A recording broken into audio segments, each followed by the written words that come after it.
Okay, so there's not going to be any formalities today about this. I'm just getting straight to the point. Video probably won't even be long, but I just wanted to talk to you guys today about um, depression and Christianity.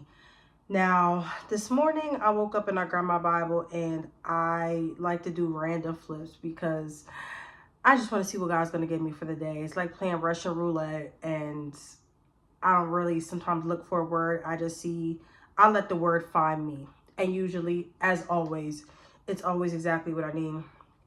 So lately, I've just been dealing with a little situation that's been heavy on my heart. And I won't get into too much details about that. But as we're coming to the end of it, and it was a really, really heavy situation. But as we're coming to the end of it, I'm just finding that I'm more so through this situation, learning to exercise my faith and to depend on God. He's been carrying me through, and honestly, He's been showing out in the situation for me. So I'm really happy and I'm really grateful about that. But it has really like tested my faith. I'm not gonna lie, like this situation has tested my faith. It has tested my relationship with God. And I want to say like in the worst way, but in the best way too, because it wasn't in the way that I was expecting, but it was also in a way that I needed to know that no matter how serious or even if it was like a life-threatening situation, that God always has my back through it. Now back to the Bible verse that I flipped through this morning. When I opened up my Bible, I hit Jeremiah. Now, I know everybody always knows Jeremiah 29:11. For I know the plans I have for you, declares the Lord, plans to give you hope and future, to prosper you, not to harm you. Now, if you flip a couple pages before that, which I never really like did, Jeremiah was actually like on the verge of, and I can't say it on here, but kicking the bucket. That's the term we'll use for this video. He questioned God about why he was even here, why he was even born, that his life had been filled with nothing but sorrows, and he cursed the day literally he was born, and that he wished he would just in his mother's womb. And you got to think, this is somebody in the Bible that, you know, is a big figure, you know, and the fact that he did struggle with those thoughts and that he did think about kicking the bucket just shows you how God can still use you through all of our human emotions. Um, Life isn't always going to be perfect.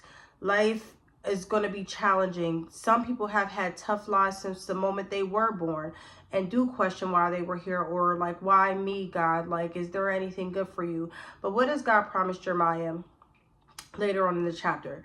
That he always had plans to prosper him, that he never had plans to harm him. So it's like, why do we go through these things if in the end God says, hey, I'm doing this for our own good? And while we're going through them, what can we learn through the challenges, and what can we get from them without letting them completely overwhelm us or drown us out? The biggest thing that I would say in my situation, to maybe help anyone else, is that situations and challenges like that sometimes are a really great time for us to put our full faith in God. Like, yeah, you're going to still feel those feelings. Some days you're going to have good days. Some days you're going to have bad days.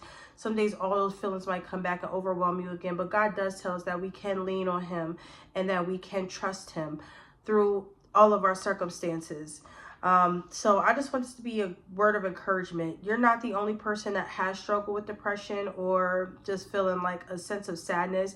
And it's even worse when you are the strong person. I mean, I hate really using that term, but like, if you're the person that is always there for other people, and you don't really have anyone to depend on yourself, it's tough. And you seems like you only have God to depend on, because I know back, I would say before I really gave my life to God, like I realized like I had to stop or end a lot of friendships, because a lot of the friendships were one-sided. Like, it was to the point, you know, a time where I was in darkness, to the point where I'm just like, I don't know if I'm even going to make it another day. And those friends were like, well, okay, well, even after you kick the bucket, can you make sure you still call me next week, because I have an issue that I might need you for, and you know, you're always good at helping me solve it. Like, That's how bad it can be sometimes with the people around you. Like, no one ever really cares about maybe your struggles, or may seem like they're as concerned about you as you are about their problems and issues, which is not fair. But that's an excellent time that to lean on God, to know that no matter if you have nobody on this earth who gives a damn, God gives a damn. I'll tell you that right now. I've seen it time and time again in my own life when I felt neglected and abandoned, not cared about by people that you would think would care about you, that God showed me that he's the one that cares. And if you have nobody, you always have somebody in him. The next thing now we'll have to say too about being in those depressive states, or even just like, because sometimes life can kick your ass, all right? Life has a way of kicking our asses, but there's always something to learn in each of those situations. And I would say the biggest thing to learn in those situations is, number one, of course, have faith. And I know it's easier said than done, especially when it's a really, really bad situation. Trust me, I know, even when it's really bad. And the second thing is to fix your thoughts on him. And the Bible tells you he will keep in perfect peace all whose thoughts are fixated on him. So instead of focusing on the situation, try to focus on God instead of the situation.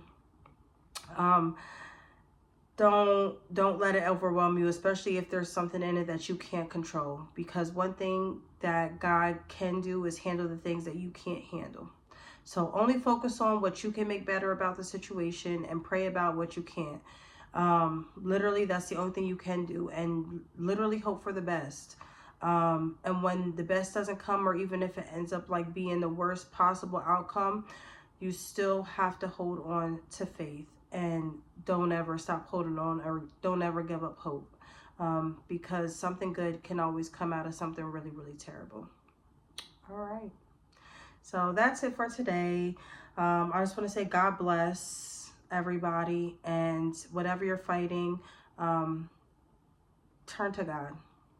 Turn to God. He's there for you. Let him help you through it. Let him support you. He is a caring God. He is a loving God. And he is a faithful God. Ask and you shall receive. God bless.